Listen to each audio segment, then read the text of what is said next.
সংসার সিন্ধু সাগরে হৃদয়াঞ্জলি সে সংকীর্তম মিত রচনা মতি মনোচ্ছে ইমাম বিধৌ বিহরণে যদি চিত্তবৃত্তি চৈতন্য চন্দ্রে চরণে শরণাং প্রদাত কস্তুরী তিলকং ললাট পটলে বক্ষস্থলে কস্তুভং নাসাগ্র বরমুক্তিকং করতলে বেণ করে কঙ্কনং সর্বাঙ্গে হরিচন্দনং সুললিতং কণ্ঠে মুক্তাবলী গোপস্ত্রী পরিবেষ্টিত বিজায়তে গোপাল চূড়ামণি শ্রী অজস্র নিবাস পানিপাত্রং কাম দৃশম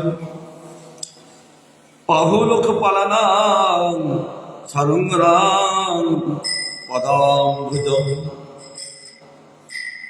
কৃষ্ণায় বাসুদেবায়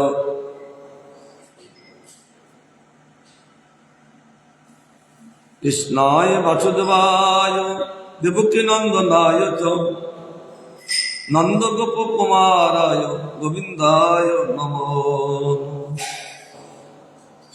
নাম সংকীর্তন যস্য সর্ব পাপ প্রণাশনম প্রণাম দুঃখ শমনস্তং নমামি হরিং পরম নারায়ণ নমস্কৃত্য নরং চৈব নরোত্তমম দেবীং সরস্বতীং ব্যাসং ততো জয়মুদীরয় তমাদি দেবং করুণাদিন্দনং কমালবর্ণং শ্বেতয়বতরং অপার সংসার সমুদ্র সেতু ভজাময় ভগবত স্বরূপম হরে কৃষ্ণ কৃষ্ণ কৃষ্ণ হরে হরে হরে রাম রাম রাম হরে হরে শ্রীকৃষ্ণ চৈতন্য বিজয়তে পরম গোবিন্দ গোবিন্দ হরে মুরারে গোবিন্দ গোবিন্দ মুকুন্দ কৃষ্ণ গোবিন্দ গোবিন্দ রতাঙ্গ পালে গোবিন্দ গোবিন্দ নমো নমস্তে প্রেমদঞ্চ মে কামদঞ্চ মে বেদনঞ্চ মে বৈবনঞ্চ মে জীবিনঞ্চ মে জীবিতাশ্চ মে দৈবনঞ্চ মে দেবনা পরা আসল শ্রীমদ্ ভাগবতম। তাহলে আমরা আসল করছিলাম যে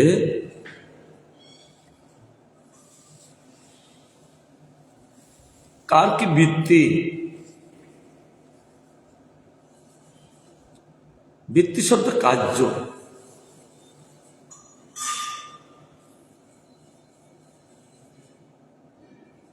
উপনয়ন হইতে আরম্ভ করিয়া গায়ত্রী অধ্যয়নকারীর চিরাত্মব্যাপী ব্রহ্মচর্য চলতে থাকে। যখনই উপনয়ন সংস্কার হন তখন তার গায়ত্রী অধ্যয়ন আসেন। কালকে আমরা ব্যাখ্যা করেছিলাম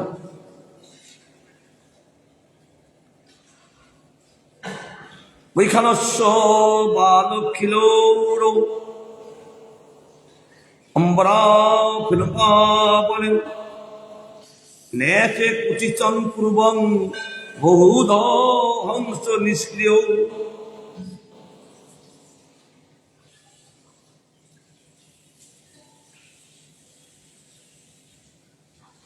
বালখিল্য রুম্বরা। বৈখানস শব্দ অর্থ হল আকৃষ্ট পচাবৃত্তি। বালিখিল্য যারা নূতন অন্ন পাইলে পূর্ব সঞ্চিত অন্ন ত্যাগ করেন। যারা নতুন অন্ন পান তারা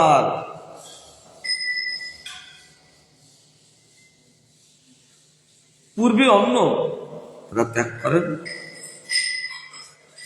ঔড়ম্বর প্রাতকালে গাত্রপ্রাণ করিয়া যেদিক সর্বপ্রথমে দেখিতে পান, সেই দিক হইতে আহুত ফলাদি ভক্ষণে জীবিকা নির্বাহকারী ফেনক স্বয়ং পতিত ফলাদি দ্বারা জীবন ধারণকারী, এই চারি প্রকার বৃত্তিভেদে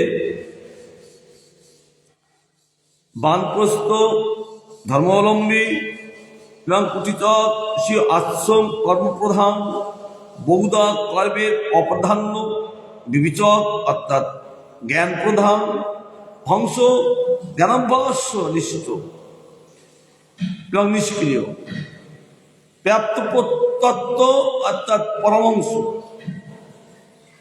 এই চতুর্বিধ সন্ন্যাস ধর্মাবলম্বীও উৎপন্ন হইলেন। এক এক করে কিভাবে উৎপন্ন? সব সেই ভগবান ব্রহ্মার থেকে সব উৎপন্ন হতে লাগলো। কার কি কার্য?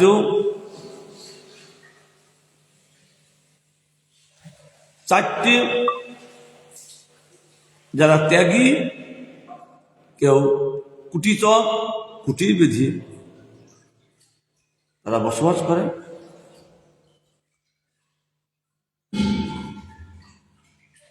একটা আশ্রম বেঁধে তৈরি করে, বহুদা কর্মের প্রাধান্য না দিয়ে কেবল বিবিচক অর্থাৎ জ্ঞান প্রধান দ্বারা তারা ভাগবত রচনা করেন। হংস জ্ঞানাভ্যাস নিষ্ঠ, হংসের কোনো গাছ নেই, জ্ঞানাভ্যাস নিষ্ঠ, তাদের এত জ্ঞান যে দুধের সারাংশ গ্রহণ করে, জলাংশ ত্যাগ করে। সাধু এই জগতে এসে ঠিক সেরকম ভাবে জগতের বস্তু সব ছেড়ে দিয়ে ভগবান কথামৃত একটু সার সেটা গ্রহণ করেন। এই জগৎটাই বলছেন সবই অসার, এখানে সার বলতে নেই। শাস্ত্রকার বলছেন সার একমাত্র গোবিন্দ, অসার কুল সংসারে সার মেতাং হরিপদম, সমস্ত লোক নাতস্য শ্রদ্ধায় আরাধনা করে। তিনি সমস্ত লোকের নাথ, তিনি একমাত্র সার বস্তু। হংস এই জগতে অসার সংসার থেকে তিনি সার বস্তু জ্ঞান গ্রহণ করেন, তিনি প্রকৃত জ্ঞানাভ্যাস নিষ্ঠ, জ্ঞানে প্রতিষ্ঠিত এবং নিষ্ক্রিয়।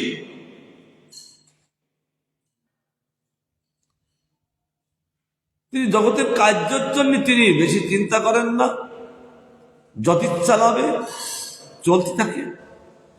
যেদিন হলেন খেলেন, যেদিন কিছু মিললেন না তাও কোনো দুঃখ নাই। এই কথাও দ্বৈতিক ব্রাহ্মণ বলেছিলেন জগন্নাথ মিশ্রকে। হয়তো আমার আজ কপালে পোষাক নাই, কারণ যেদিন যেটা কপালে থাকবে সেইটা তার অনায়াসে মিলে যায়। তার জন্য সেই কিছু পাওয়ার জন্য কোনো দুঃখ প্রকাশ করেন না, কোনো আশা করেন না। তার একটাই অন্তরে ভাব, কেবল গোবিন্দ জ্ঞানাভ্যাস তারা গোবিন্দের সেবা। কারণ তারা গোবিন্দের রূপ দেখতে থাকে। একবার যিনি অন্তরে গোবিন্দ রূপকে দেখেছেন, তারা বাইরের আর কোনো কিছু রূপ তারা দেখতে তুচ্ছ, তুচ্ছ। কারণ শ্রীরঙ্গমে ধনুর্দার বলে একজন ছিলেন, তার স্ত্রী ছিলেন অতি সুন্দরী। প্রতিদিন ওই রঙ্গনাথকে দর্শন করতে আসতেন।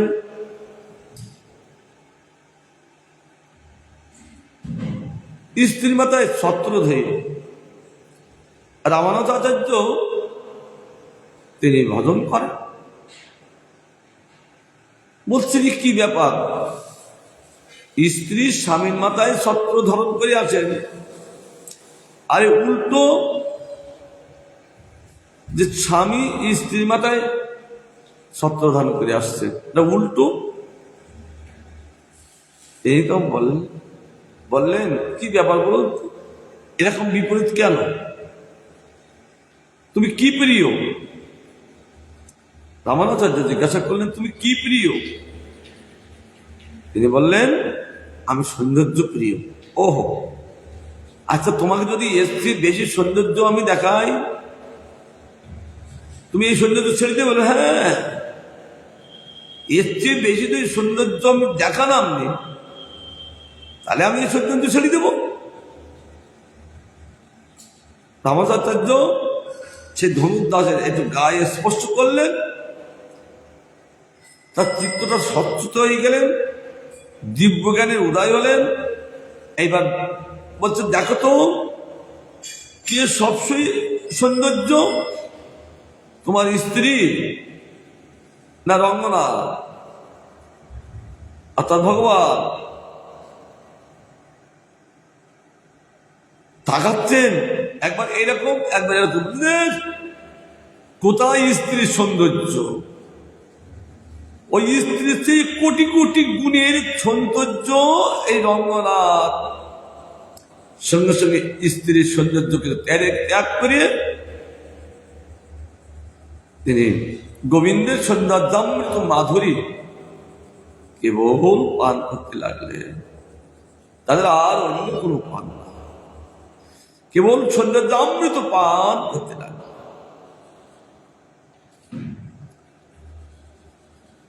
তাই আর হংস, পরমহংস তিনি সন্ন্যাসী, তারা একমাত্র ধর্মকে অবলম্বন করে থাকেন, ধর্মকে আশ্রয় করে থাকেন, তাদের মধ্যে অধর্ম বলতে নাই। কারণ ধর্ম মূলই ভগবান, সর্বদেবময় হই স্মিতাং তদ্বিদাং রাজন জেনুষ্টাত্মা প্রসেদতি। তিনি ধর্মের মূল, তিনি সে ধর্মকে ধরলেন, অর্থাৎ গোবিন্দকে তিনি ধরলেন। ধর্ম ধরা মানে গোবিন্দকে ধরা। তা যে ব্যক্তি গোবিন্দকে ধরেন তারা আর কাউকে ধরেন না, আর গোবিন্দকে ধরলে গোবিন্দ তাকে আর ছাড়েন না। কারণ ভক্তের হস্ত দুটি গোবিন্দের পাদপদ্মে যখন তিনি ধরেন আর চুম্বকের মতো লেগে যান, আকর্ষণ শক্তি এসে যান গোবিন্দের পাদপদ্মে চুম্বক। আর এই দেহটা হলো লোহযুক্ত, যেমন চুম্বক লোহকে আকর্ষণ করে, তত গোবিন্দ হল চুম্বক তুল্য। এই লোহ তো জীবকে তিনি আকর্ষণ করেন। অন্যক্ষিকি ত্রয়ীবত্তা দণ্ড নীতি ততৈব চ এবং বাহুত শাসন প্রণব হস্য ধজ্রুত। আক্ষিণিকি তর্কবিদ্যা, ত্রয়ী বেদবিদ্যা, বার্তা কামশাস্ত্র এবং দণ্ডনীতি অর্থশাস্ত্র, চারটি বস্তু তিনি আন্নিক্ষিকি তর্কবিদ্যা জগৎ, ত্রয়ী হল বেদবিদ্যা ঋক সাম যজু, জগতের বার্তা কি কামশাস্ত্র বার্তা, দণ্ডনীতি কি অর্থশাস্ত্র। তার মধ্যে কি আছেন ভূ স এবং ভূ স, এই ব্যস্ত সমস্ত ব্যাহতি চতুষ্টায় এই রূপে পূর্বাদি মুখ হইতে এবং প্রণব ব্রহ্মার হৃদয় আকাশ হইতে উৎপন্ন হইল। এই যে প্রণাম করা হয়, সেটা হলো ব্রহ্মার হৃদয় আকাশ থেকে উৎপন্ন হলেন।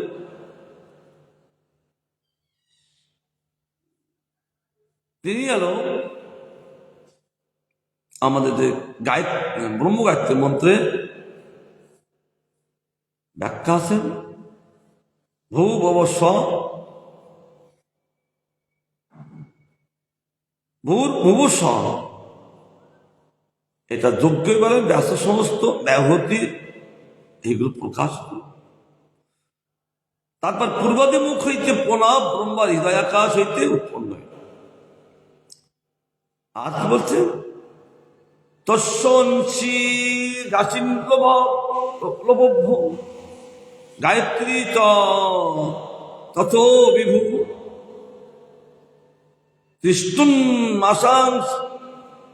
দৃষ্টিন্মাংসাৎ স্নুত অনুষ্ট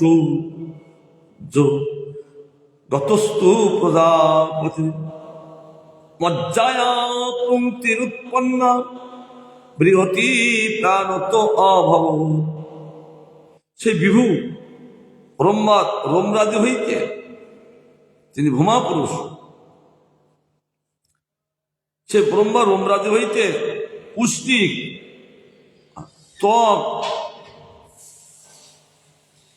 হইতে গায়ত্রী, মাংস হইতে ত্রিস্তূপ, স্নায়ু হইতে অনুস্তূপ, অস্থি হইতে জগতী মজ্জা, হইতে পঙ্ক্তি এবং প্রাণ হইতে বৃহতি ছন্দ উৎপন্ন হইলেন। জগতে এতগুলো ছন্দ, পুষ্টিক ছন্দ, গায়ত্রীর ছন্দ, ত্রিস্তূপ ছন্দ, অনুষ্টুপ ছন্দ,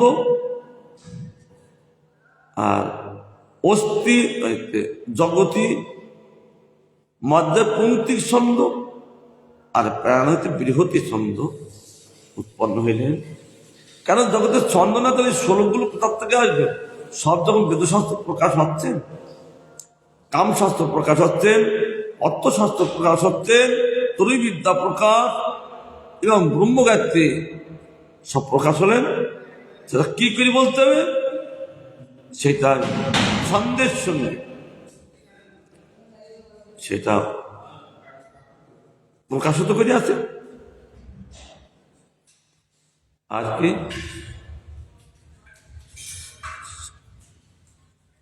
স্পর্শ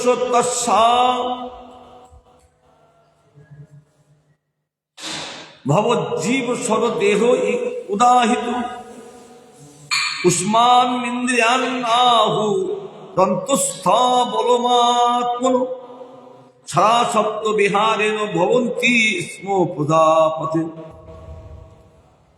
সেই প্রজাপতির জীবত্ব হইতে ককারাদি মকার পর্যন্ত 25টি স্পর্শ বর্ণ হইতে, দেহ হইতে অকারাদি 14টি স্বরবর্ণ পরিশ্বাস, ইন্দ্রিয়গণ হইতে তলবস্য, মদাংশ, দন্তস্ব হ, এই 4টি উষ্মবর্ণ এবং বল হইতে জ, র, ল, ব, এই 4টি অন্তস্থ বর্ণ উৎপন্ন হইয়াছে বলিয়া তত্ত্বজ্ঞগণ তাকে বলে বর্ণন করেন। কি বর্ণন করেন? আর প্রজাপতির ক্রীড়াবৃত্ত হইতে সরজাদি সপ্তস্বর উদ্ভূত হইল, 6 প্রকার স্বর। এই জন্য এই জগতে আমরা যে অক্ষরগুলো পাচ্ছি সব ভগবান থেকে উৎপন্ন কোথায়? ব্রহ্মার থেকে হচ্ছে। ব্রহ্মার থেকে আসছেন কোথায়? সব ভগবান ইচ্ছায় তার দ্বারা প্রকাশ হচ্ছে। একটা মারফত থাকে, ডাইরেক্ট সবকিছু হয় না, তার জন্য একটা মারফত থাকে। মারফত হলেন ব্রহ্মা। সেই ভগবান ব্রহ্মার দ্বারাই জগতে সব প্রকাশিত পান। কারণ এগুলো প্রকাশ হয় রজমনির দ্বারা তাই ব্রহ্মা রজগুণীকে ব্রহ্মা সৃষ্টি করল, কারণ রজগুণ নালি সৃষ্টি হবেন কি করে? এই যে সন্তানের হয় সব রজগুণীর সময়, তাহলে সৃষ্টি হয় না। তাই ভগবান ব্রহ্মার দ্বারা সব রজগুণীর দ্বারা, অর্থাৎ ভগবানের মধ্যে তো রজগুণ নাই, নির্গুণ অর্থাৎ সত্য রজ তার তময় গুণ তিনটি মায়ের গুণ নাই, তিনি স্বগুণী। নির্গুণ শব্দ তিনি স্বগুণী, এই তিনটি তো গুণ নাই, কিন্তু নিজস্ব গুণে তিনি অনন্ত গুণে অধিষ্ঠিত, তিনি একটা দুটো গুণ নাই। রূপ গোস্বামী পাদ তিনি বর্ণনা করেছেন যে 64টি গুণ, বলছেন না তার যেমন অনন্ত রূপ, তার যেমন অনন্ত নাম, তার যেমন অনন্ত গুণ আছে। চিৎ জগতের গুণের কোন বিশেষণ নেই, এই জগতের তাই একটা দুটো গুণ থাকে, কিন্তু চিৎ জগতে সব নিজস্ব গুণে তারা অবস্থান করেন, একটা দুটো গুণই না। কারণ চিৎ জগতে এই অজ্ঞান নাই, শুধু জ্ঞান, ভগবত জ্ঞান। তার জন্য সব সেখান থেকে প্রকাশ, সব গোবিন্দ থেকে। আর কি প্রকাশ? শব্দ ব্রহ্মাৎ মনস্তস্য ব্যক্তা ব্যক্তাৎ মনোপর ব্রহ্মা ভবাতি বিতত নানা শব্দোপবৃন্ধিত। সেই ব্রহ্মার শব্দ ব্রহ্ম বেদশাস্ত্র তনু বিশিষ্ট, সে ব্রহ্ম হল শব্দ ব্রহ্ম, বেদময় তনু বিশিষ্ট। ব্রহ্মা যে তনুটা বেদময় তনু, সাধারণ ব্রহ্মা না। সেই তনুর থেকে ভগবান তার ব্যক্ত স্বরূপ তিনি ব্যক্ত করছেন বৈখরি নামক বাক্যরূপ ভাষা এবং অব্যক্ত স্বরূপ প্রণব। সেই অব্যক্ত স্বরূপ হইতে পরম ব্রহ্মরূপ আবির্ভূত হন এবং ব্যক্ত স্বরূপ হইতে বহুবিধ শক্তি সমন্বিত ইন্দ্রিয়াদি দেবতাগণ বাইর হন। বাহ, কি সুন্দর কথা! যে সেই ব্রহ্মালয় শব্দ ব্রহ্ম, বেদময় তনু বিশিষ্ট তিনি। এই জন্য ব্রহ্মা কি না জানেন,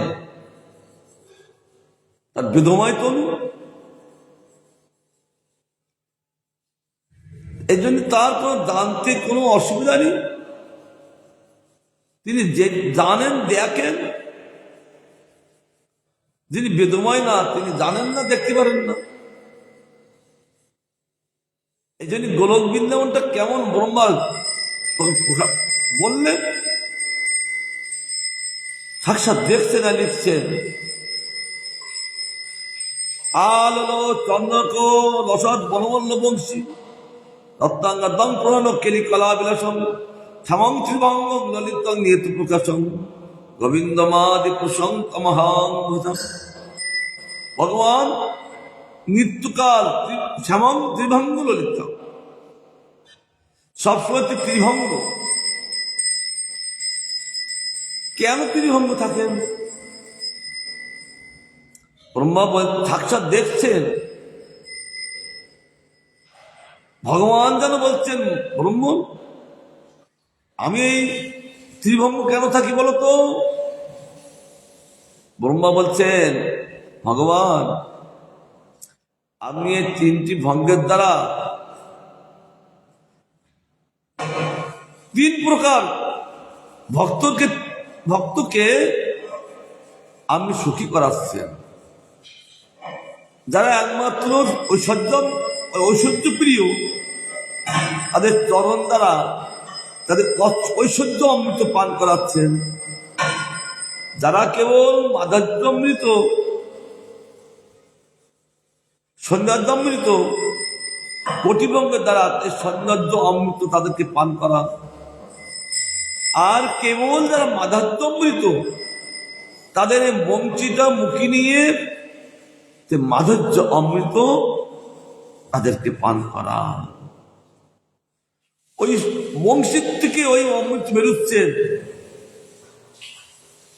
আর চিত্তকে আকর্ষণ করছেন। এই জন্য ত্রিভঙ্গ ভঙ্গ রূপং বরেন্দ্র কাঞ্চিতং গোপী মন্ডল মধ্যস্থং সুমিতং নন্দনন্দন। তিনি নিয়ত ত্রিভঙ্গ, অর্থাৎ ত্রিভঙ্গ ছাড়া তিনি দাঁড়ান না। যখন দাঁড়ান ত্রিভঙ্গ করেন। তিন জায়গায় বঙ্কিম ব্যাখ্যা, অর্থাৎ এই তিনটি অমৃত তিনি একসঙ্গে প্রকাশ করে সকলকে পান করা, তার যে ত্রিভঙ্গ তিনি তার ব্যক্ত স্বরূপ, তার স্বরূপটা ব্যক্ত প্রকাশ হলে আর কি প্রকার হবে? বৈকরী নামক বাক্যরূপ ভাষা, অর্থাৎ সেই বেদের থেকে ব্যাকরণ ভাষা আসছে। এই জন্য ব্যাকরণ করতে গেলেও গোবিন্দের প্রয়োজন আছে। যতই মাস্টারমশাই পড়ান, কিন্তু অন্তরে তার গোবিন্দের করুণা থাকা দরকার। সব প্রকাশিত হচ্ছে বেদ থেকে। বেদ থেকে ব্যাকরণ প্রকাশ, শব্দের প্রকাশ, ছন্দের প্রকাশ, অক্ষরী প্রকাশ। নাহলে কি জানবেন কি করে? ডাক্তার যখন অপারেশন করেন, ডাক্তারমশাই একটু ভালো করে দেবেন বলে সেটা গোবিন্দের হাতে। তিনি যদি বাঁচান, তিনি যদি রাখেন, আমরা কাউকে রাখতে পারি না, ডাক্তার বলেন। তার জন্য গোবিন্দ যার প্রতি কৃপা, গোবিন্দের কৃপা যার প্রতি হয়েছে সে সর্ব বিষয়ে পারদর্শী। আমরা চেষ্টা করতে থাকি, অনেক সময় চেষ্টা করলেও ভগবানের কৃপা আসেন। যেমন যশোদা মা, তাকে বন্ধন করবেন, চেষ্টার থেকে তিনি বিরত হননি। ভগবানের তার চেষ্টা দেখে নিজেকে ধরা দেন। তদ্রূপ সাধন বদলটা এমন একটা, অনেক সময় চলতে চলতে একটু ঝিবি যায়। কেন ঝিবি যায়? তার অনুভূতি হয় না। আবার অনুভূতি না হলে চলতে পারে না। ভগবান মাঝে মাঝে পরীক্ষা করে, অনুভূতিটা দেবেন কে? ওই ভগবান। জীব নিজে ইচ্ছা করলে অনুমতি লাভ করতে পারবেন না। অর্থাৎ অনুভূতি শব্দ অর্থ আত্ম উপলব্ধি। অনুভূতি শব্দ অর্থ আত্ম অনুপলব্ধি অন্তরে তিনি লাভ করেন, তাকে বলে আত্ম উপলব্ধি। দেবেন করে ভগবান। ভগবান বলছেন যিনি একনষ্ট হয়ে কেবল আমার ভজন করে চলেছে, তার বাহ্য কোনো জ্ঞান নাই, ভগবান তার মধ্যে তাকেই উপলব্ধি করে দেন, অনুভূতি দেন। আমি এক জায়গায় পড়ছিলাম, লেখা নিয়েছি, বলে জীব মনে করে না, যখনই ভগবান তাকে অনুভূতি দেন তখন অনুভূতির সব বস্তু ভগবানকে লাভ করেন। তখন হরিনাম করতে করতে চোখের জল আসে, গোবিন্দকে দর্শন করতে করতে চোখের জল আসে। আবার অনুভূতির দ্বারা গোবিন্দ রূপ প্রকাশ করেন, তাকে অনুভূতি দিচ্ছেন, আর তিনি মন্দিরে ভগবানই তিনি রূপ প্রকাশ করছেন, তখন তার দিকে চোখের জল আসে, গদগদ বাক্য আসে। আমরা তো দর্শন করি কি সেই জ্ঞানে মনে হয় না। না এরে চোখটা উঁচু হয়ে গেছে, মুখটা কেমন হয়ে গেছে, এই বিচার করতে থাকি। কেন? বদ্ধ জীব, তাদের কোনো রূপ দর্শন হয় না। ভগবানের রূপটা, গুরু বৈষ্ণবের রূপটা কে দর্শন করবে? একজন ভক্ত হয়েছে কি গুরুদেবের মূর্তি হয়েছে? আমি বলছি না, তোমার ইচ্ছায় আমার ইচ্ছায় তিনি প্রকাশ হন না। তিনি নিজে ইচ্ছা করে কি রূপ প্রকাশ হবেন তিনিই জানেন।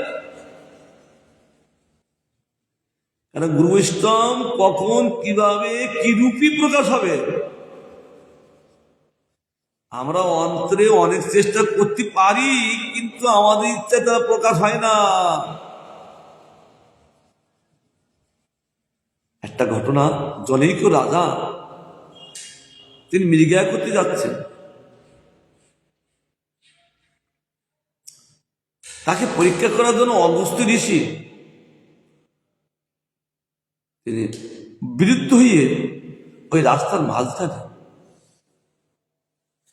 অবস্থান করছে। রাজা মৃগয়া করতে যাচ্ছে। আগের দিনে রাজারা মৃগয়া করতে যেতেন, শক্তির পরীক্ষা, বানের পরীক্ষা করতে যেতেন। অর্জুন যেমন বানের পরীক্ষা করেছে, একেবারে কাজ ভেদ করে অক্ষিতকে পরীক্ষা করে। কিন্তু মাছ পাতে শুয়ে আছে পরীক্ষা কিন্তু অগস্ত্য ঋষি।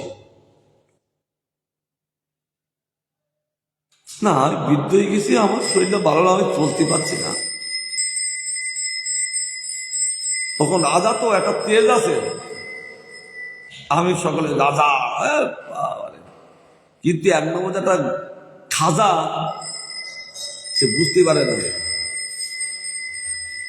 কিন্তু কৃষ্ণ ভক্ত বুঝতে পারে। অম্বরীশ মহারাজ তিনি বুঝতে পারতেন। তার জন্য নিজের কোনো অহংকার ছিল না যে আমি রাজা। এই যে রাজ্য কাজটা গোবিন্দ দিয়েছে, গোবিন্দ আমাকে করাচ্ছে। পিতু মহারাজ তো পৃথিবী 100 রাজা, প্রিয়ব্রত মহারাজ তিনি 100 রাজা। তাদের মধ্যে কোনো অহংকার নাই। কেন? তারা তত্ত্বে প্রতিষ্ঠিত, ভগবানের তত্ত্বে প্রতিষ্ঠিত, তাদের মধ্যে তারা রাজ্য কাজ করি, অহংকার নাই। আর যিনি রাজা হবে অহংকার থাকবে কেন? যিনি রাজা হবেন অহংকার থাকবে না, তাই রাজা হতে পারবেন। আমাদের ভাগবত অপূর্ব গান করছেন, তাদের অবহেলা করি সেই ঋষিকে সরিয়ে দিলেন, তাতে অপরাধই জলদঙ্গ হয়ে পেটে জল জমে গেল, কি যন্ত্রণা, ছটফট করছে, সহ্য করতে পারছেন না। তখন আমার কি হলো, আমি এই রোগ থেকে কি করে মুক্তি হব? আকাশ বাণী, তুই বৈষ্ণব চরণ অপরাধী, তার জন্য তোমার এই দুর্গতি। কি করে আমি এই বৈষ্ণব থেকে আমি মুক্তি লাভ করব? মানস সরোবরে একটি রাজহংস আছেন, ওই রাজহংস কেটে যদি তুমি খাও তাহলে এই রোগ থেকে মুক্তি হবে।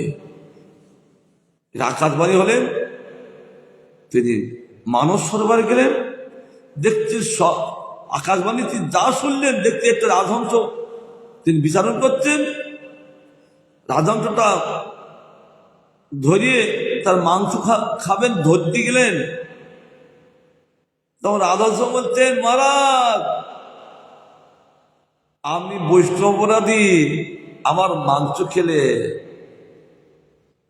তোমার এই রোগ যাবে না। যে বৈষ্ণব অপরাধ করিত তার চরম জল যদি তুমি গ্রহণ করো, সেই বৈষ্ণবের তাহলে তোমার এই রোগ থেকে মুক্তি হবে। ওহ কি গান! তাহলে এই রোগ থেকে মুক্তি হবে। তখন চলে আসলেন যেখানে যে পথে অগস্ত্য ঋষি ছিলেন, সে ঋষির কাছে আসলেন, দেখছেন সেখানে নাই। কি বিপদ! আকাশবাণী হলেন রাজহংস মাংস খেলে সেরে যাবে। রাজহংস বলছেন না, তুমি অপরাধী, আমার মাংস খেলে তোমার সারবে না। তার উপায়ের ঠিকানাগুলো বলে দিচ্ছেন। দেখছেন সাধুর কাছে সাধু নাই। তখন কাঁদছেন আর বলছেন, হে সাধু বাবা, আমাকে একটু দর্শন দিন। সাধু দর্শন করতে গেলেও ভগবান ইচ্ছায়, সাধুর ইচ্ছায় সাধু দর্শন করা যায়, ভগবান ইচ্ছায় ভগবানকে দর্শন করা যায়, আর ভক্তির দ্বারা ভগবানকে জানা যায়। আমরা মনে করি সাধু দর্শন করছি, আমার ইচ্ছায় না। আমি মনে করি গোবিন্দের দর্শন করছি, আমার ইচ্ছায় না, সব ভগবান ইচ্ছায়। তাই বলছেন, এ সাধু বাবা, আমাকে একটু দর্শন দিন, কারণ আমি এই রোগ থেকে কি করে মুক্তি হব। আপনি আমার চরণ ধরতে জল দিন। জল নিয়ে গেছেন, তার চরণটা ধুয়ে জলটা পান করবেন। এমন সময় তার আত্মীয় উৎকণ্ঠা থেকে আবার আগে একবার পরীক্ষা। সাধু হতে হলে না শুধু পরীক্ষা আসে। সাধু যে কি ধৈর্যের পরীক্ষা দিতে হয়, ধৈর্যের পরীক্ষা। ধৈর্যের পরীক্ষা করা মানে অগ্নিতে স্বর্ণ পড়লে যেমন পরিষ্কার করা, এই ধৈর্য পরীক্ষা করা মানে এই তাকে পরীক্ষা মানে ধৈর্যকে পরীক্ষা করেন। তুমি কতটুকু ধৈর্য অবলম্বন করে আমার ভজন করতে পারো। কারণ আমার যারা ভজন করবেন, ধৈর্য না হলে আমাকে কেউ ভজন করতে পারবেন না। তাই ভগবান প্রত্যেকের ধৈর্যরূপ পরীক্ষা নেন। ধৈর্যরূপ পরীক্ষা শুধু ছুঁয়ে যান। তিনি সইতে পারেন না, তিনি পরীক্ষায় পাস করতে পারেন না। তার জন্য বৃক্ষ কঠোর থেকে একটা চরণ বেরোলো, অসা মাংস খসি খসি পড়ছে, পরীক্ষা কিন্তু। আচ্ছা, ওই চরণ দেখলে, ওই চরণ ধৌত করিয়ে ওইটা পান করা যায়? ভগবানকে যাতে, ভগবান আমার কি পরীক্ষা আসছে, আর সাধুর চরণ অপরাধ করি আমি যে কি বিপদে পড়েছি। যত রকম অপরাধ আছে, সাধুর চরণে অপরাধ করলে এই বিপদ। বলছে আমি সাধুর চরণে অপরাধ করে বিপদে পড়েছি, আমি এর থেকে কি? তিনি ওই জল দিয়ে চরণ ধৌত করতে পারছেন না, মুখ পচা, মাংস খটি খটি পড়ছে। ওই চরণের জল খেলে কি ছাড়ে? এ কি আমার পরীক্ষা ভগবান! তিনি বলতে লাগলেন। তারপর বলতে, এই সাধু বাবা, আপনি এই চরণটা গটিয়ে নিয়ে আপনার বাম চরণটা দিন। তিনি ডাইন চরণটা গটিয়ে নিলেন, বাম চরণটা একটু কঠোর থেকে বের করে দিলেন। সম্পূর্ণটা মুখ দেখালেন না, কারণ অপরাধী ব্যক্তি তার মুখ দেখবে কি করে? যিনি অপরাধী হন তার মুখ দেখা কি করে দেখবে?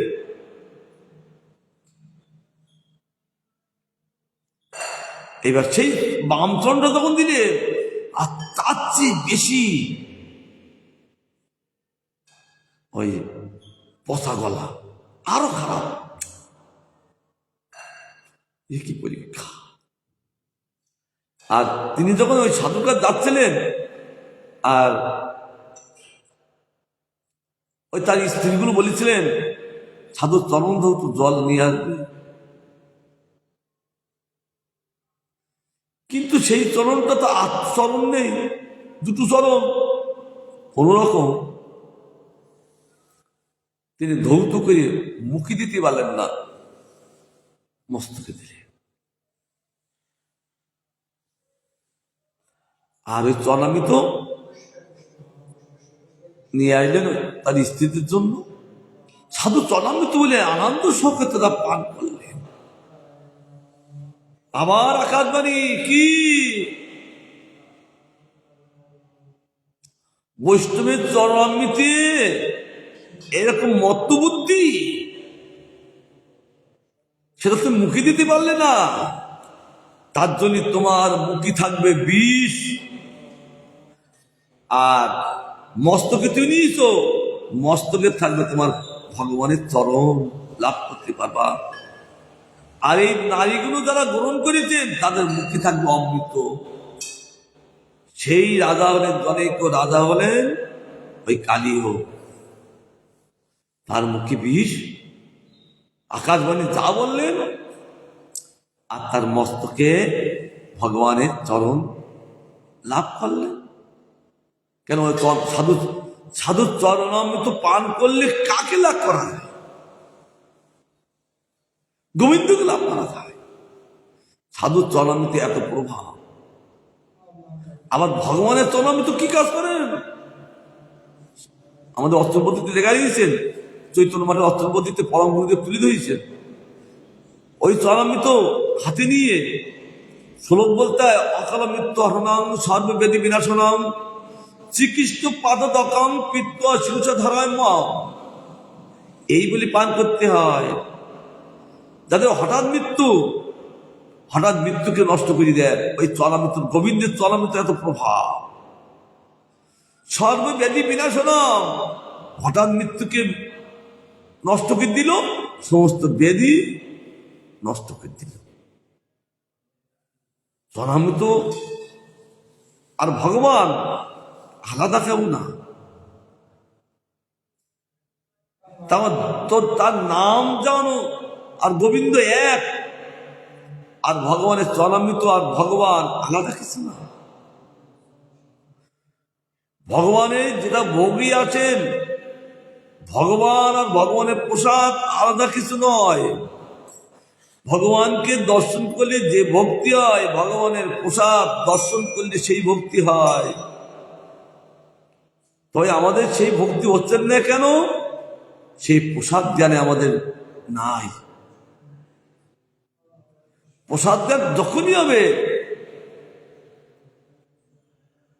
একজন কি করেছেন, ভগবত প্রসাদ দেখিয়ে চোখের জল টপটপ করতে লাগে, আজ আমার কি সৌভাগ্য, ভগবত প্রসাদ আমার কাছে এসেছে, তাকে বন্দনা করে প্রেম ভক্তি লাভ। এই জন্য ভগবানকে দর্শন করলে যে ভক্তি হয়, ভগবানের প্রসাদ দর্শন করলে সেই ভক্তি হয়। তাহলে গ্রহণ করলে কি হয়? সেই প্রসাদ গ্রহণ করলে কি হয়? সঙ্গে সঙ্গে প্রেম হয়, যেহেতু সেটা কানেকশন। প্রেম থাকে প্রসাদের মধ্যে, প্রেম থাকে ভগবানের সেবার মধ্যে, প্রেম থাকে ভগবানের কথার মধ্যে, প্রেম থাকে ভগবানের শ্রবণের মধ্যে। শ্রবণের মধ্যে ভগবানের প্রেম থাকে। তার জন্য দেখবে না কোনো বক্তা পাঠ করলে শ্রোতা কাঁদেন, আর তার অন্তত প্রেমময় হয়ে যান। ভালো ভালো কথা মুখে আসছে। তাই বলছেন এই ব্যাকরণ শাস্ত্রের কথা বলতে তিনি এতগুলো কথা আসছেন যে বৈখরী নাম হচ্ছে ব্যাকরণ ভাষা। তিনি ছিলেন অব্যক্ত, প্রকাশ হলেন। আর অব্যক্ত স্বরূপ কি? কোন ওম, অব্যক্ত, প্রকাশ নাই। ভগবান অর্জুনকে বলছেন নবম অধ্যায়ে, মায়া তথা মেদাং সর্বং জগত ব্যক্ত না ব্যক্তি না মতস্থানি সর্বভূতানি না চাহাং চেতুবস্থিত। নবম অধ্যায়ে তৃতীয় শ্লোক বলছেন, অর্জুন, আমি জগতে ব্যক্ত হয়ে প্রকাশ করি, আবার অব্যক্ত ইয়ে আমি সব দেখি। এই জন্য জগত ব্যক্ত অব্যক্ত আমি, তাহলে অব্যক্ত শব্দ নাই না, আছেন, দেখতে পাচ্ছেন, চোখে জ্বালাও। এই গুরু বৈষ্ণবগণ অন্তর্ধান করেন, অন্তর্ধানের শব্দ হলো মরি দেওয়া নয়, মরি দেওয়ার ভাষাটা এই জগতের ভাষা, মাইক ভাষা। আর অপ্রাকৃত ভাষা অন্তর্ধান করেন। অন্তর্ধানের শব্দের অর্থ হল তিনি আসেন, দেখতে পাচ্ছেন। আমার ভক্তের যখন আত্মীয় উৎকণ্ঠা বেরিয়ে যান, তখন ভগবান আবার তিনি প্রকাশ হন। তিনি মরে যাতে আসবেন কি করে? অন্তর্ধান তিনি চোখের আড়ালে যায়।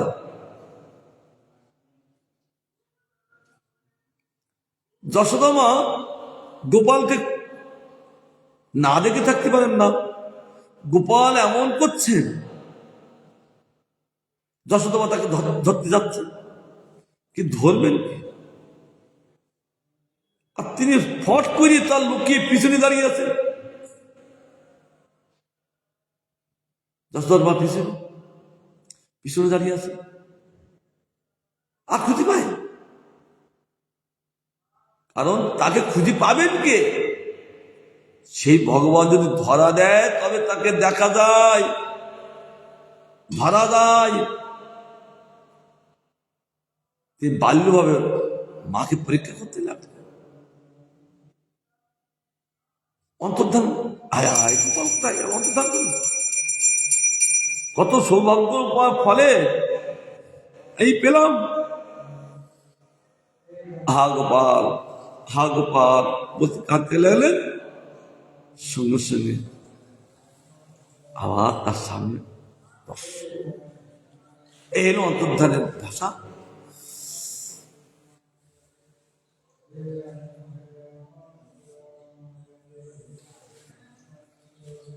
পুনঃ সেই অব্যক্ত স্বরূপ হইতে পরম ব্রহ্মরূপ আবির্ভূত হন। তাহলে কেন অব্যক্ত প্রকাশ নেই? তাহলে স্বরূপ কি করি? পরম ব্রহ্ম, অর্থাৎ বেদশাস্ত্র প্রকাশ হয়। শব্দ ব্রহ্ম বেদশাস্ত্র, পরম ব্রহ্ম ভগবান সেখানে প্রকাশ হন। যেখানে সব বেদ আছেন সেখানে ভগবান আছেন। তার জন্য তো একাদশ স্কন্ধে ভাগবতে উদ্ধবকে এমনি বলছেন, তস্মাৎ গুরু প্রবদ্ধত জিজ্ঞাসের উত্তম সাধ্যে পরতা নিষ্ঠিত ব্রহ্মণ উপসমাশ্রয়। তিনি শব্দবর পারঙ্গতা এবং পরম ব্রহ্মে তিনি দর্শন করেন, অর্থাৎ তিনি বেদশাস্ত্র ভালো জানেন, আর তিনি প্রকৃত ভগবানকে দর্শন করেন। তিনি বেদশাস্ত্র ভালো জানেন না, তারা ভগবানকে দর্শন করতে পারেন না। আর ভগবানকে দর্শন না করলে ব্রহ্মণ উপসমাশ্রয় এই বিষয় থেকে মুক্ত হতে পারেন না।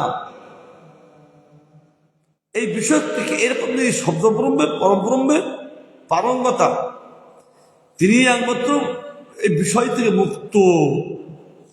অর্জুনকে বলেছেন, শক্তি সমন্বিত ইন্দ্রিয়তে দেবগণ বাইর হন। সেই ব্যক্ত স্বরূপ হইতে বহুবিধ শক্তি সমন্বিত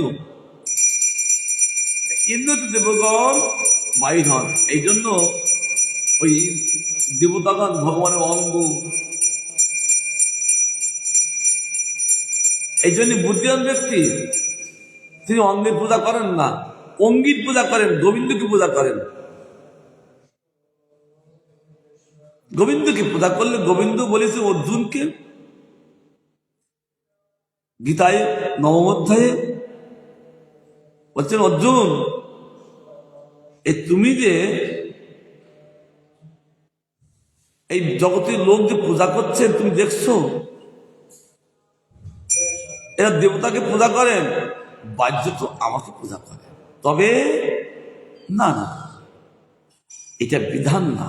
বিধান হলো আমার পূজা করার শাস্ত্রের বিধান, এর অবিধি। এই যে লোক অঙ্গের পূজা করেন, অঙ্গের পূজা করেন, আমাদের যে অঙ্গি, আমরা অঙ্গির পূজা করি, গোবিন্দকে পূজা করি না অঙ্গকে পূজা করি? গোবিন্দকে। কারণ গোবিন্দ থাকলে অঙ্গি থাকে, কারণ এখানে কে আছে অন্তরে? গোবিন্দ আছে বলে এই অঙ্গটা আছে। এই গোবিন্দ অঙ্গের কোনো পূজা হয় না। তার জন্য যারা বুদ্ধিমান তারা অঙ্গির পূজা করে, অর্থাৎ গোবিন্দের পূজা করলে অনন্ত কোটি জীবের পূজা হয়ে যায় গোবিন্দের পূজার দ্বারা।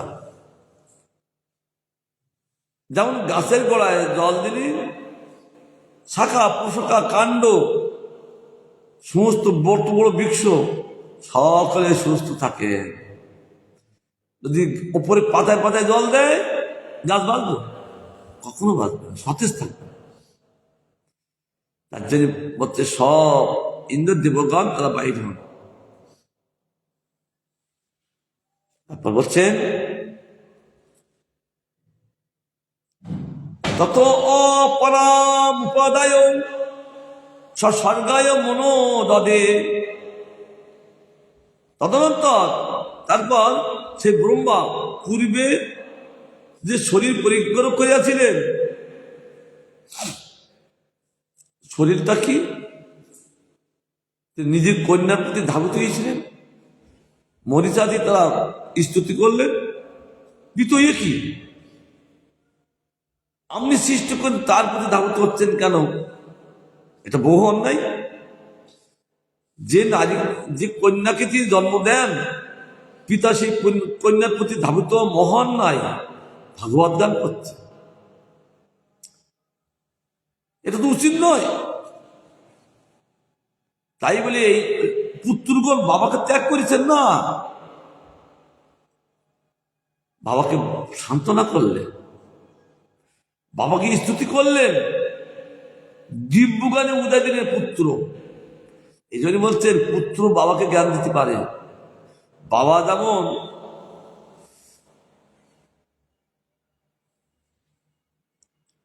পিতাকে জ্ঞান দেয়, বাবা পুত্রকে জ্ঞান দেয়, পুত্র বাবাকে জ্ঞান দেয়।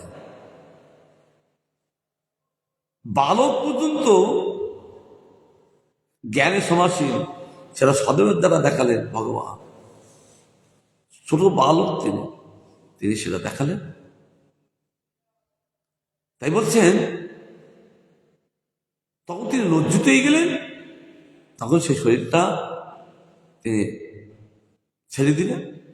তার নিহারময় তম হওয়ায় সেই অনিষিদ্ধ কামাসক্ত তনু পরিত্যাগ করিয়া শব্দ ব্রহ্মময় নিত্যস্বরূপ গ্রহণপূর্বক সৃষ্টির মনোনিবেশ করিলেন। যে কামাত্ম তনু যখন ছেড়ে দিলেন, তার শব্দ ব্রহ্মময় অর্থাৎ বেদশাস্ত্র তনু লাভ করলেন। আগে বললেন না বেদময় তনু বিশিষ্ট। কালে ওই অপরাধের জন্য বেদ সেখানে ছিলেন না, সেই তনু ছিলেন না। পরবর্তীতে যখন লজ্জিত হলেন, সে দেহ ত্যাগ করলেন, আবার শব্দ ব্রহ্ম অর্থাৎ বেদময় তনু তিনি নিত্যস্বরূপ গ্রহণ পূর্বক তিনি সৃষ্টির মনোনিবেশ করেন। আবার বলছেন ঋষিরঙ্গুরি বিদ্যানামপি স্বর্গম অবস্থিতম জ্ঞাতা তদ্ধিত্তয়ে ভৌমশ্চিন্তয়া মাস কৌরব। হে কৌরব অর্থাৎ পরীক্ষিত না বিধু, তিনি কৌরব বংশ জন্ম তো, তাই বিধুর কি বলছেন হে কৌরব, অনন্তর সেই ব্রহ্মা অন্য দেহ ধারণ পূর্বক সৃষ্টির জন্য মনোসংযম করিলেন। ব্রহ্মা দেখিলেন শিষ্টার্থ না দেখিলেন মহাপরাক্রমশালী ঋষিগণের সৃষ্টি অবিস্তৃত রহিল। সুতরাং তিনি পুনরায় শিষ্টার্থ চিন্তা করতে লাগিলেন। কারণ মহাপরাক্রমশালী তিনি, ঋষিগণের সৃষ্টি অবিস্তৃত রইল অর্থাৎ বিস্তার হইল, তাহলে প্রয়োজন আছে। তিনি তখন পুনরায় সেটা সৃষ্টিত্ব চিন্তা করে কি করে সৃষ্টি হয়। সৃষ্টি করতে গেলেও চিন্তা করতে হয়, ভগবত করুণা লাভ করতে হয়। পিতামাতাদের মিলিয়ে নিয়ে সন্তান উৎপাদন করতে হয়, সেটা ভগবত চিন্তা, না হলে ভালো সন্তান হয় না। ভগবত চিন্তা না করলে সৃষ্টি ভালো হয় না। তাই তিনি চিন্তা করতে লাগলেন। অদ্ভুত মেতান্নে ব্যাপী নিত্যদান নয় হে দস্তে প্রদানম দৈবমাত্র বিঘাতকম। অহু কি আশ্চর্য, আমি সর্বদা সৃষ্টিকার্যে ব্যাপৃত রইয়াছি, তথাপি আমার প্রদাসম বিস্তার লাভ করিতেছে না। নিশ্চয় এই বিষয়ে দৈবই প্রতিকূল হয়েছে। কেন আমি কি আশ্চর্য, অবাক হয়ে যাচ্ছে। আমি তো এই সৃষ্টির কার্যের জন্য ব্যাপ্তই আছে, তথাপি প্রদাসম বিস্তার লাভ করতেছেন না কেন? নিশ্চয় এই বিষয়ে দৈবই আমার প্রতিকূল, নাহলে আমার সৃষ্টি হচ্ছেন না কেন? দৈব দেবতা, আর দেবতারও দেবতা, আদি দৈব আদিদেব ভগবান। তার জন্য সবার আমরা গান করি, দেব ভগবন্তং বন্দে। আমরা আবার কৃষ্ণ ভক্ত, কৃষ্ণ দেব ভগবন্তং বলি। গুরুমাত বললেন না, দেব মানে তিনি, 33 কোটি দেবতা, তারা দেবতা না, দেবতার সঙ্গে আছেন, মূল দেবতা তিনি। এই জন্য আদিদেব রূপের সিদ্ধান্ত। গুরুমাত বলছেন রূপের সিদ্ধান্ত বলতে অন্য কোন ভাষা থাকে না, রূপ দেখেন। তার জন্য দেব ভগবন্তং বন্ধ। তাহলে দৈবই আমার প্রতিকূল হয়েছেন, ভগবানের প্রতি আমার অনুগ্রহ নয়, ভগবান আমার প্রতি অনুগ্রহ করেন। তার জন্য আমি সৃষ্টি কার্য করিও সৃষ্টি বাড়ছেন না, বিস্তারিত হচ্ছেন না কেন? বালকটা, পুত্রটা অনেক কিছু করতে চান, বিবাদে পড়ে, তখন বাবার স্বর্ণপন্ন হন, হয় না? বাবা সে কিরকম ভাবে হয়ে গেছে, আর ওকে করতে পারছি না, তুমি থাকাও। তার জন্য ব্রহ্মা বলছেন এর আমার দৈবের প্রতিকূল হয়েছে না কেন, সৃষ্টি হচ্ছেন না? সৃষ্টি তো ভগবান ভালোই করাচ্ছিলেন, এখন সৃষ্টি হচ্ছেন না কেন? তখন বললেন এবং যুক্ত কৃতস্তস্য বঞ্চা বিশ্বতস্তদা কস্যরূপ মহুদ দেধা যৎকায় ভবিষ্যতে। এইরূপ যথোচিত কার্য করিতে উদ্যত হইয়াও দৈবের প্রতি দৃষ্টি রাখিয়া যখন ব্রহ্মা চিন্তা করতেছিলেন, তখন তার ওই মূর্তি 2 ভাগে বিভক্ত হইল। ওই বিভক্ত রূপকেই লোকে কায় বলিয়া থাকেন। কায় মানে দেহ। সেখানে প্রকাশ হতে লাগলেন কিরকম ভাবে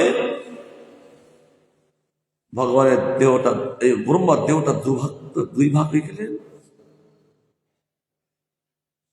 যখন হয়ে গেলেন, 2টো কায় হলেন, তাভ্যাং রূপং বিবাভ্যাং মিথুনং সমুপদ্যত। ওই কায় হইতে স্ত্রী পুরুষ মিথুন উৎপন্ন হইল।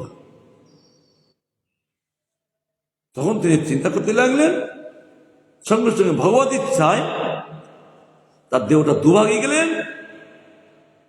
তারপর তিনি দেখলেন একটি নারী মূর্তি, একটা পুরুষ মূর্তি উৎপন্ন হইল। তারা বলছেন বাহ। তখন বলছে পিত, আমরা তো উৎপন্ন হলাম, এবার আমরা কি করব? তোমরা 2 জনের স্বামী স্ত্রী হয়ে প্রজা সৃষ্টি করো। আমি তো করছি, তোমরাও করো। প্রজা সৃষ্টিকে রাখবো কোথায়? যত্র তত্র পুমাংস অভুবন মনু স্বয়ংভূ সরাট স্ত্রী দাসী সতার উপাখ্যা মহিষস্য মহাত্মনু। তৎমানে তন্মধ্যে মিথুন দ্বয়ের মধ্যে যিনি পুরুষ তিনি সার্বভৌম স্বয়ম্ভূ মনু হইলেন, অর্থাৎ তিনি ওই পৃথিবীর একসত্তা, অর্থাৎ তিনিই সব এবার সৃষ্টি করবেন। এবং যিনি স্ত্রী তিনি সার্বভৌম মহিষী শত্রুট নামে পরিচিত হইলেন। সে মনু স্ত্রী মহিষী হয়ে তিনি পরিচিত হলেন, পরিচয় করে দিলেন। পরিচয় করলে আমার কর্তব্যটা কি? তদা মিথুন ধর্মেন প্রজা হদাব্য ভূ বিড়ি, সেই সময় হইতে মিথুন ধর্ম দ্বারা প্রজাসমূহ বৃদ্ধি প্রাপ্ত হতে লাগিল। কিন্তু রাখবেন কোথায়? রাখতে তো জায়গা চাই। আমরা যখন জায়গায় বসে এই ভগবত কথা আস্বাদন করছি, তা প্রজা শিশুকে রাখবেন কোথায়? এরপরে আর বিস্তৃত হবে। এখন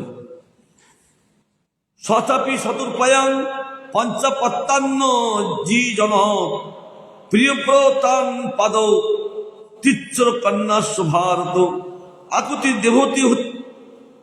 আকুতি দেবতুস্য প্রসূতি রীতি সপ্তম। হে ভরত বংশবতংশ, হে সত্যম, এখানে তিনিও স্বয়ম্ভব মনু শত্রুপাতে 5টি সন্তান উৎপাদন করিলেন। প্রথম উত্তানপাত 2টি পুত্র এবং 3টি কন্যা আকুতি দেবতী প্রসূতি, এই 3টি উৎপাদন করিলেন। জগৎ সৃষ্টি করছেন আবার ইচ্ছা মাত্র, কিন্তু না, শত্রুপা দেখছেন তাই তো তিনি আমার সন্তান দিবেন না। তার অন্তরে বুঝতে পেরে মনু স্বয়ম্ভব, এখানে তা বলছে না স্বয়ম্ভব প্রজা সৃষ্টি করছে। শত্রুপার অন্তরে ভাব বুঝতে পেরে তিনিও 5টি সন্তান তাকে উৎপাদন করালেন। উৎপাদন কি বলছেন? আকত্রিঙ্গেরি চয়ে প্রাক কদ্ধময় তুমধ্যমাম দক্ষায়াত প্রসূতিঞ্চ যত আপৃতং জগৎ। এই 5টি পুত্রের দ্বারা, পুত্র কন্যার দ্বারা জগৎ ব্যাপ্ত হইয়াছেন। এই 5টির দ্বারা পরে বলবেন। মনু আকুতিতে রুচি নামক ঋষিকে সমর্পণ করলেন। মধ্যমা দেবতী কন্যা দেবতীকে কদ্দম নামক ঋষিকে সমর্পণ করলেন। প্রসূতিকে দক্ষ ঋষিকে প্রদান করলেন কনখলে। ইহার সন্তানের দ্বারা জগৎ পরিব্যাপ্ত আছে। এই 5টি সন্তানের দ্বারা জগৎ পরিব্যাপ্ত আছে। এদের দ্বারাই জগৎ প্রকাশ হচ্ছে, বিস্তারিত করেছে। কারণ কোথার থেকে সৃষ্টি হচ্ছে, এই জন্য আমরা সেখান থেকে এই দেহটা পাচ্ছি বলে আমাদের একটা সংজ্ঞা হয় মন মানব জাতির সংজ্ঞা পেলাম। কারণ এই দেহটা পেয়েছি সেই মনুর থেকে, তার জন্য এই দেহ বলে মানব, মনু থেকে পেয়েছে মানব। মানুষ সংজ্ঞাটা কোথা থেকে আসলেন? মানুষ সংজ্ঞাটা সেখান থেকে আসছেন। মানুষ কাকে বলেন? আমরা তো মানুষ বলি, মানুষ কাকে বলে? হ্যাঁ, একদিন বলেছিলাম, তোমার মনে নাই, তাদের মনে হচ্ছে। হ্যাঁ হ্যাঁ, সে পণ্ডিত লোক। হ্যাঁ, ভালো মন্দ ন্যায় অন্যায় এই বিচার ক্ষমতা তিনি করতে পারেন, তিনি মানুষ। সকলে কিন্তু এটা বিচার করতে পারেন না। ওই বিচার ক্ষমতা ভগবান দেন। আমরা যে বিচার করবো, বিচার ক্ষমতা দেবেন কে? গোবিন্দ। তখন তিনি বুঝতে পারেন সব মানব যে মনুষ্যত্ব আছেন বলা যায় না। মনুষ্যত্ব থাকলেই তারা লড়াই করে না, কারণ তারা বাস্তবতায় প্রতিষ্ঠিত। সব জীবের মধ্যে দেখেন ভগবান সমদর্শই না, কারণ এর প্রতি ওর প্রতি এরকম ভাবে দর্শন নষ্ট করে দেয়, সমদর্শনই যা। কেন? সর্বভূতের মধ্যে ভগবানকে দেখে ওই বিচারের দ্বারা। তখন তিনি ভালোটা গ্রহণ করেন, মন্দটা কি করেন? নেয় না, মন্দটা ছেড়ে দেয়, প্রতিকূল বিষয়। অর্থাৎ ভগবানকে গ্রহণ করে, তিনি ভগবান নিজের আপন করে স্বীকার করে নেন। যেমন নারীটা অপর একটা ছেলেটাকে তাকে বরণ মানে আপন করে নেন, ভক্তগণ তারা এই ন্যায় অন্যায় ভালো মন্দ যারা বুঝতে পেরে তিনি ভগবানকে আপন করে নেন। তাহলে বুদ্ধিমানকে, ভক্ত না ভক্ত, আপন করে নেন। কারণ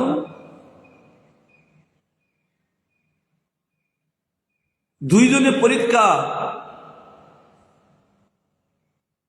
ভগবান স্বয়ং করে আছে। সেখানে দুর্যোধন আর অর্জুন গেলেন, ধৃতরাষ্ট্র বলতে গোবিন্দের কাছে সব নিয়ে নাও, সম্পদ পাবে কি করে? দুর্যোধন বলছেন আমি তার চরণে থাকবো কেন? কারণ তিনি চোখ চাইলে আমাকে আগে দেখবেন। ঘুম থেকে উঠি তিনি ভগবানের মাথার সামনে দাঁড়ালেন।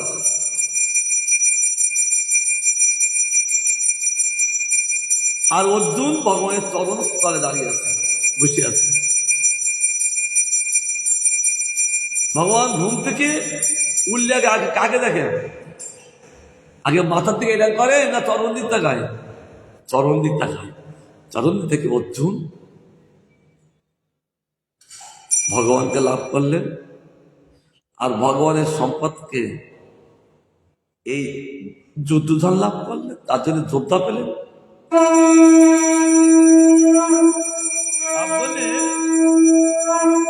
যোদ্ধা পেলেন,